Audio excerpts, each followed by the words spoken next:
Hi guys, good afternoon. Today I'm going to cover setting up your blog, but I'm not actually going to go into the basics of how to do the layout of your blog or what pages to choose or how to set up your About Me or any of that. That's all pretty simple, and there are already lots and lots of how-tos and tutorials online that you can find to help you set up a blog just in general. So I'm actually really just going to focus on something that's more or less book blog specific, which is your review policy and your forms. So the first thing I want to go over is your review policy.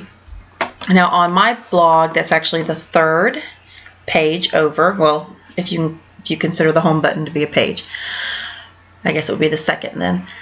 So here's my review policy right here, and I click on that, and it's going to show, oops, getting emails. It's going to show my review policy. Now, your review policy may look entirely different from mine, and that's perfectly fine. Your specific interest may be different than mine. I review mostly romance and a lot of different subgenres, but pretty much it has to have some sort of romance angle. Even my fantasy I much prefer, and my sci-fi I prefer with a romance element or theme to it. So yours may look entirely different, and that's perfectly fine. But in general, we'll probably have about the same information, even though our genres may be different. And it's always nice to have a little introduction there. This is not an About Me necessarily. That would be on your About Me page. But it is nice to kind of give a general hello to anyone who may be interested in requesting a review from you. And you may tell them a little bit about your blog. You may tell them a little bit about the type of books that you are interested in. If maybe you're only interested in paperback, you're not interested in ebooks. This is kind of where you would want to put that, is at the very, very beginning. Why? Because this would prevent authors and publicists from wasting their time continuing on to read if from the very get-go you're not interested in their book. And that's perfectly fine. Whatever you want to read is entirely up to you. As long as it's a service that you're offering complimentary, you're not charging for the service, you get to set the rules. This is your time that you're offering, that you're giving up to write reviews or to read books, and this is your time, so you get to decide what you want to read, what you want to review, what you want to include on your blog. There's no requirements here. This is entirely up to you, what you want to accept, what you don't want to accept. This is your chance to let people know before you get completely bombarded by requests. And the chances are good, once the author book community gets wind of a new reviewer in the midst, there are very good chances that you will have a lot of requests in your inbox. So definitely help to eliminate the books you don't want straight from the beginning. I myself accept print, ebook, and audiobook formats for both ARC, Galley, and Final Editions. This means I will accept advanced review copies, which is what ARC stands for, and Galley, which is just a traditional publisher's way of saying a non-final edition. It's not quite ready for print, but it's ready for review beta readers, or actually no, never mind, sorry, beta readers is before this, but it's actually ready for reviewers to get a hold of it and give their opinions. And Final Editions is obviously anything that's been published. It's ready for scrutiny of the highest regard. So if you find a bunch of errors in a Final Edition, that's not good. But if you find a bunch of errors in an ARC, that's still not great, but it's to be expected that there are going to be errors in maybe in spelling or in punctuation or things like that, because an ARC is not it's not a final edition. It still has to go through probably at least one more final round of proofreading. It's also a good idea to make sure that if you do accept early copies of any books, that you do delay your posting within 30 days of the release date, because a lot of publishing companies, I have found, much prefer that reviews not come out 3-4 months before a book is going to be published. It looks a little strange, I guess, to potential customers if there's a book that's already been reviewed 6 months out. It kind of makes you wonder if the book that is being published is the same book that this person has read 6 months prior. A lot can change, so it's best to wait until 30 days prior to the release date. That's when they're really going to be pushing for reviews. It's right up till and right after a book is released. That's the absolute best time for sales and the best time for reviews. Of course, you may be instructed otherwise, but this is a pretty good, 30 days is a pretty good rule. Now here's my little disclaimer.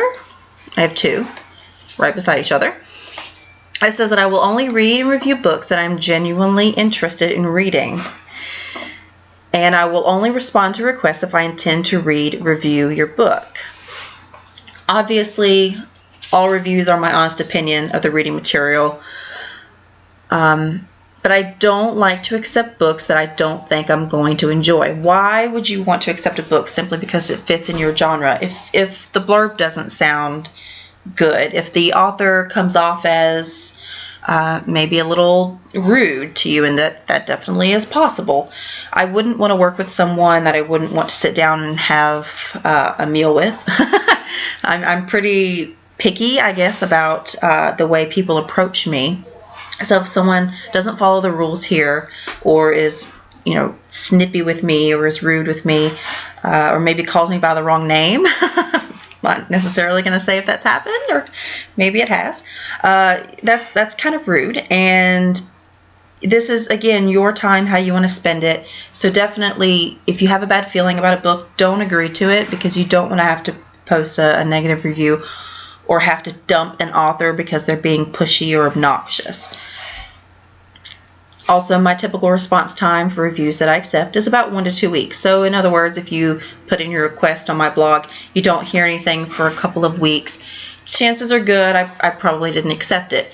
Then again, it probably will take 1 to 2 weeks for me to reply either way, and I'm going to explain that in just a second. Now on to what I will and will not review. Now, you don't have to do this necessarily. You probably should at least put the genres that you review, but you don't necessarily have to put the ones that you like the most or the ones that you hate the most, or this is entirely up to you. I like to kind of weed out the books that I don't think I'm going to enjoy and point out or drop hints at the ones I know I'm probably going to enjoy. So in other words, I review romance, fantasy, paranormal, sci-fi. If you read this list, you're probably getting a pretty good idea of what I read. It's almost all romance. So any combination of romance. And I do accept young adult, new adult, adult, and erotica. Now, if you do not want to accept young adult, make sure you say this. If you do not want to accept erotica, please make sure you say this. You may receive a plethora, a rainbow of different book requests. It's best to limit at the beginning. Like I said, set your expectations so that the authors who are sending in the request have an idea of what you will accept. They're wasting their time otherwise, and you're wasting your time reading their requests.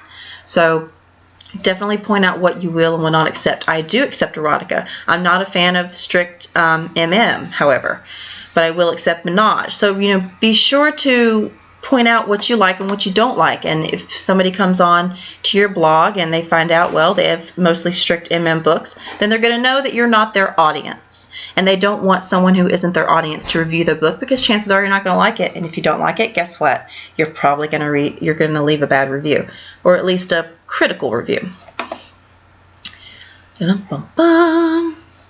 Here is some of my most favorite themes. I give my requesting audience an idea of the types of books that I'm interested in lately. This could definitely change, and I even say that. This list could change when my preferences alter. And it has changed. Over the past year, it's definitely changed. What I'm interested in at the time is different than what I was maybe interested in a year ago. It's all, just different themes of romances, like historical romance or rock star romances or, second chance love stories, things like that. Those are things that I'm interested in. If you are interested in maybe horror movies, but books, sorry. If you're interested in the horror category, but maybe you're not interested in anything that involves animals being I guess murdered. Maybe you're not interested in anything that involves children. And there's definitely a variety in every single genre. There's definitely a variety of themes. This is your chance to point out the themes that you like and the themes that you don't like. So here's my least favorite themes. I'm not a big fan of fairy tale retellings. They kind of get a little boring unless they're extremely unique. Motorcycle clubs. I kind of like my women to not be treated so much as property. Sometimes I'll read them, but most of the time don't get me wrong, I love Sons of Anarchy, but when I'm reading, I kind of don't necessarily enjoy as much the Motorcycle Club books. That could change in a year. That could be all that I'm reading. But for now, that's not really anything that I'm interested in. And you can read the other things that are my least favorite themes. Another thing that you don't have to include, but I definitely recommend you do include, is your known triggers. Like I mentioned before, if you're reading a book that has to deal with abuse of animals or abuse of children or rape or murder in general, some people just don't like to read about that at all, incest, any type of abuse or dark themes, let your requesting audience know if you are or are not into those types of themes. It's perfectly acceptable if you're not. But if you are, it could definitely give an author who is looking for someone who likes dark themes, it would, give them a little check in the box. They would know, okay, this is somebody safe to send my request to, who's not going to send me a scathing email saying, I don't review this is disgusting, blah, blah, blah, blah. And that definitely can happen. So it gives you a peace of mind, so you know what kind of requests you should be receiving, and it gives an author an idea of who they should be sending their request to. I also include important notes, letting people know where my review will be posted, what happens with the books once I'm done with them. Print books, if I choose, I may keep them for personal enjoyment. I may read them again later on. Ebooks, I also will keep them. I may need to, especially if it's a series, sometimes I go back to look at previous books in the series to either refresh my memory or to look up a character maybe I can't seem to remember. There's all sorts of reasons. This is kind of a gray area, though. A lot of reviewers will say that they will not keep books after they're done with them, and that's entirely their prerogative, mostly because of piracy and attempting to keep shared or gifted books out of the wrong hands. And there's going to be piracy either way. Anything that's in my possession is going to stay in my possession, but I do choose to keep my ebooks, like I said, for enjoyment later on. And this lets anyone who's considering requesting a review know up front that if their policy is that I delete the book, that's not what I'm going to do. Don't bother sending me a request. And I may delete it of my own choice if I decide that I may not be interested in the rest of the series, or I may not particularly care for the author's writing. There's all sorts of reasons, but it will be my choice what I keep on my shelves, digital or otherwise. It's not up to anybody else. So if you don't want to bother making the argument, just go ahead and say I won't keep the copies, or just leave this entire thing off of your review policy. It's completely up to you. If anyone's interested, has any questions, they'll probably ask you, what do you intend to do with the book after you're finished with it, things like that. If you're interested in submitting your book for consideration, please fill out this form. Now, this is where things could go a couple different ways. If you decide to use an actual form, I'm going to show you in just a second, jotform.com, which is who I use for well, pretty much all of my forms on my blog and all of my websites that I have. You could also just do a simple email link and then let whoever is sending the request kind of send whatever they feel like sending. More or less, they're going to send you the same stuff you would ask for on a review form. Authors who have been at this for a little while, publicists who, that reach out to reviewers on a regular basis, they're already going to know what you're going to want to see. You're going to want to see the blurb. You're going to need to know series information. You're going to need to know the genre and, the author. They already know what you want to see. But I have specific questions that I like to ask. So I have a specific form that I use. And if I click on this form, it's going to load. And this is the same form that I'm actually going to show you over here in Jotform. Jotform.com, you can make free forms and you get so many, responses a month without having to pay, which is nice. More likely, at least starting out, you're not going to need to pay for anything. I think it's like 100 responses a month maybe. I'm not entirely sure. Don't quote me on that. But this is the build. You would make an account and then you would build your first form. I call it the review request form. And I kind of reiterate here that I only accept books at my discretion. Submitting a form does not guarantee a review. Blah, blah, blah. So that way someone who submits a request can't say, oh, I didn't see that. Well, you had to have seen it at least once, either on my review policy page or on my actual form. So I have a little bit of a extended form. Some people have a very simple form, which is more or less just the name of the book, the name of the author, blurb, genre, and that's pretty much it. I go a little bit deeper because I really want as much information as I can get before I make my decision, and I don't like emailing back and forth with people and then having to wait for a response. It's so much easier to ask everything I want from the beginning, and then I'll have everything I need to make my decision. I always ask for the name of the company. Authors do hire publicists and publicity companies to do this for them. They also require virtual assistants to handle things like this. So definitely you want to know who you're talking to, because if it's not the author, then you're going to want to know who you're actually dealing with here. So I also want to know, again, their relationship to the book. I do accept requests from fans. If somebody who often reads my blog thinks I'll like this author because I like, another author that's similar, by all means, send me a request. I'm perfectly happy to consider it. Also, what they're looking for. More or less, I'd say 99% of the time, they're looking for a book review. But they may also want to toss in an author interview at the same time. It's completely possible. If you want to offer up choices, go right ahead. Information about the book, title, author name, series name. I do want to know the Goodreads page because I do take information from the Goodreads page to include in my review. Most books have a Goodreads page, and I highly recommend, if you're an author considering releasing a book, that you absolutely do list your book on Goodreads.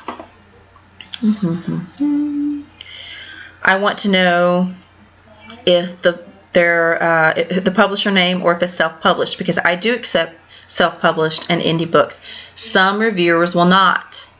So this is also important to include, probably on your review policy page. I don't necessarily include it over here because it's not as big of a deal for me. I do accept self-published books. A lot of reviewers will not. That's a discussion for a different day as to why they don't.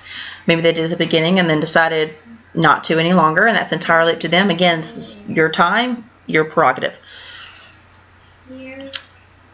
If the book has been released, yes or no, and the publication date. This is important because if this is a book that's not going to be released for another several months, then obviously I'm going to be more open to fitting the book into my schedule. If this book has already been released and or will be released shortly after the request is received, then I need to know if I can fit it into my schedule now. If I can't fit it in now, it could be several months before I actually can. So this is important, and that's why it's a required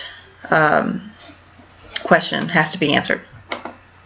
I also want to know if it's a novella, short story, novel, and that's just more or less because I like to know how long something is. If it's part of a series, the genre, the age range, just gives me an idea of what type of book it is, what type of audience it's catering to, the synopsis and description.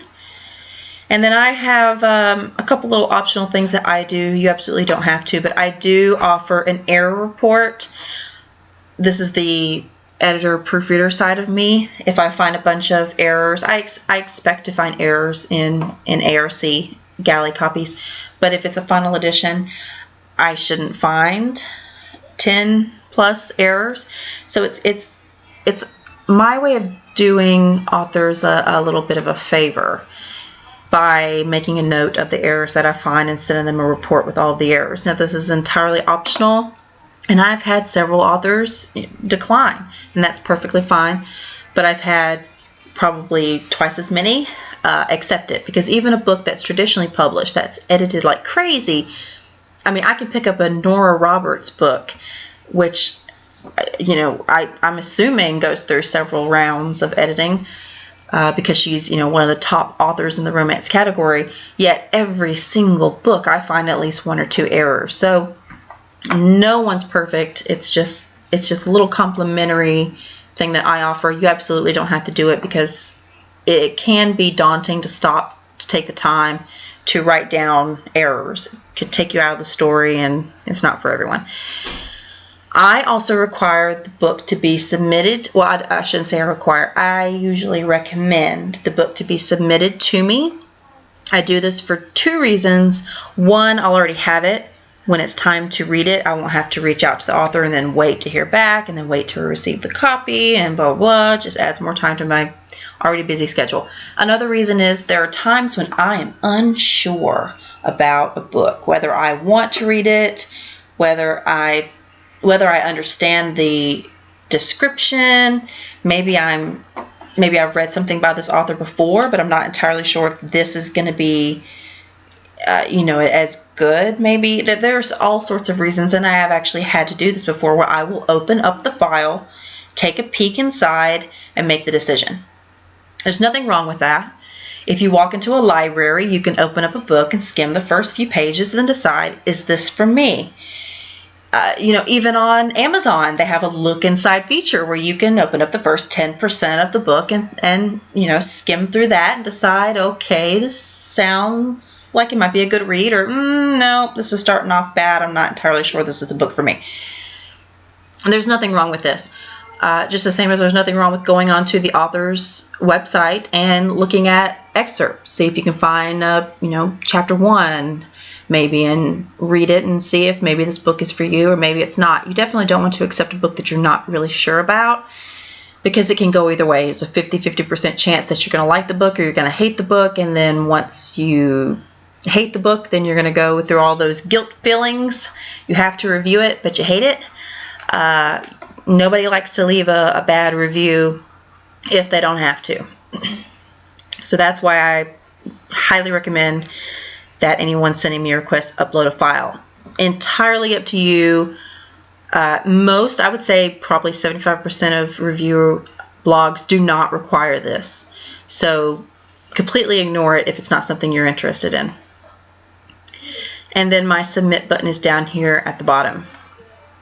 Now, this is super simple using Jotform. In fact, over here are all of the different things that you can put on there. More likely you're going to use kind of the same elements, check boxes, or drop downs, dates, emails, text boxes where you just write in a bunch of words. Maybe something where you check yes or no, whatever questions you have to ask. Very likely it will be under one of these simple elements over here, and you would just drag it over. edit whatever you want to say, and this is where they would input theirs. I don't need that though, so I'm going to delete it because my form is already done. You would go, after you finished your form, you got it the way you want it, you would go over to settings, decide where you want your responses to be sent, and set up your thank you page. Mine's pretty simple, just says thank you. Your submission has been received. And then you can publish it. You could do a link from your review page. Here you could just have it where it goes to a link instead of a new page. Or you could embed it right here. Copy the code and put it in your page. That's what I've done, so that when you click to fill out the form, it takes you to another page on my blog with the form on there. You don't have to do that, but that's just the way I prefer to do it.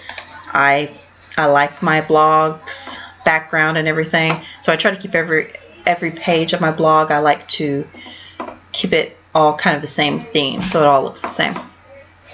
Now, Jotform is fantastic, but Jotform is absolutely not the only one that there is. There are so many different form builders out there. Almost all of them have a free account, or you can use so many forms or so many responses without having to pay.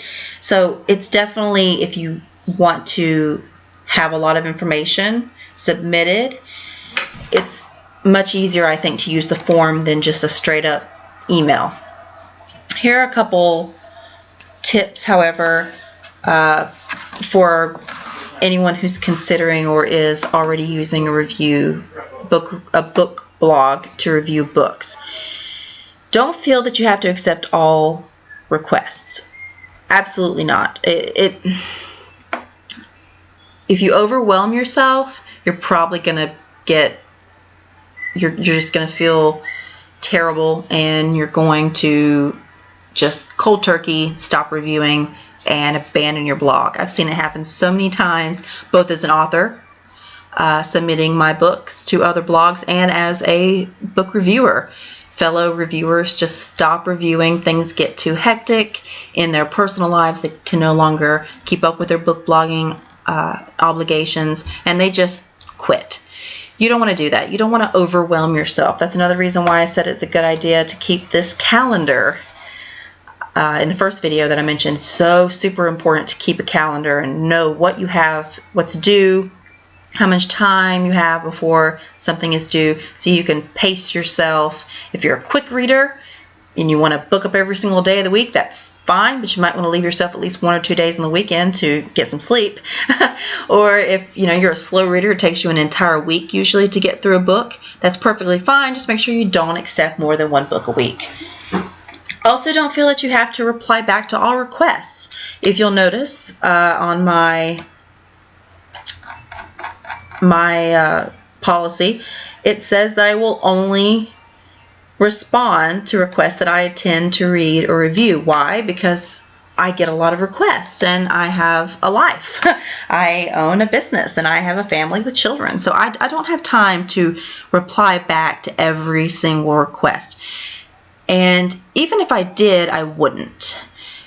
Here's kind of a reason why authors, and this is from my author side, this is how I know, authors tend to send requests to a lot of different reviewers. They more or less don't want to put all of their eggs in one review blog basket, so to speak. So they're going to contact, obviously, as many blogs as they can find that they think will review their books. Not every author is interested in getting a lot of reviews, but most of them are. And you would be surprised at the lists of book reviewers that I've seen online, hundreds and hundreds and hundreds of book blogs. Chances are pretty good that any author who sends a request to you is going to also be sending requests to other people. Now, do you think that they're going to stop and retype, reintroduce themselves to every single reviewer that they submit to? Probably not. They're very likely going to copy and paste, the same way you would, the same way I would if I had to fill out the same forms over and over again. And they may, and probably will, and hopefully should, personalize the request that they send to you. So they say, "Hi, Dawn," if they're sending me a request, and not some Donna or some other name that I am not. But hopefully they do that. But if they don't, know that the reason they don't personalize it is because they're sending it to a lot of different people, and their time is just as important as your time.